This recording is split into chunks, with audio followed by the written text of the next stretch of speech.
Hey y'all, I wanted to share with y'all a quick little tips. These are quail, little two quail birds that I'm gonna cook for Thanksgiving if they last that long, y'all, because this meat is so good. It ain't a lot, but it's so good.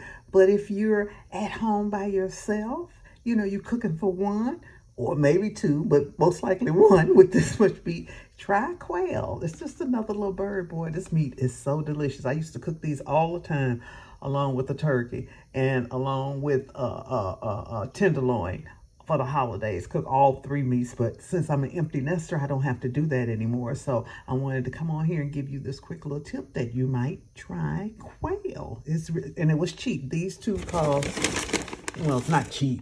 It cost $10 for these two. That's not cheap, really or truly. But this meat is so good. So if you're by yourself and you're trying to figure out what you want to eat, I also got myself 2 Cornish hens because I think I'm going to do the quail and the Cornish hens, and one quail and one Cornish hen might not make it to Thanksgiving, so I have another quail and a Cornish hen to make it to Thanksgiving. But let me show you the difference between the two. Okay, so here are the Cornish hens. I got 2 Cornish hens and 2 quail.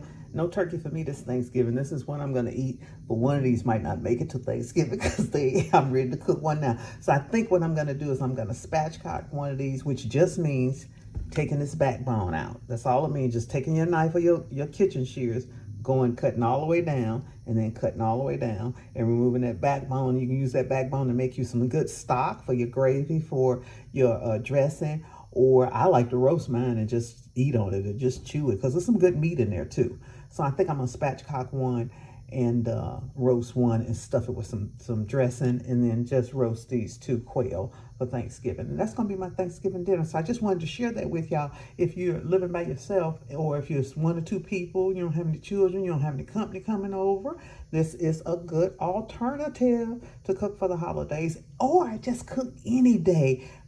Sunday dinner or whatever. This is a perfect way actually to learn how to cut up a chicken, because you can start with this, to learn how to roast a chicken, because you can start with this, because if you can roast this, you can roast a chicken, you can roast a turkey. All right, that's the tip that I got for y'all today. It's too late for turkey time now, baby, because we already there.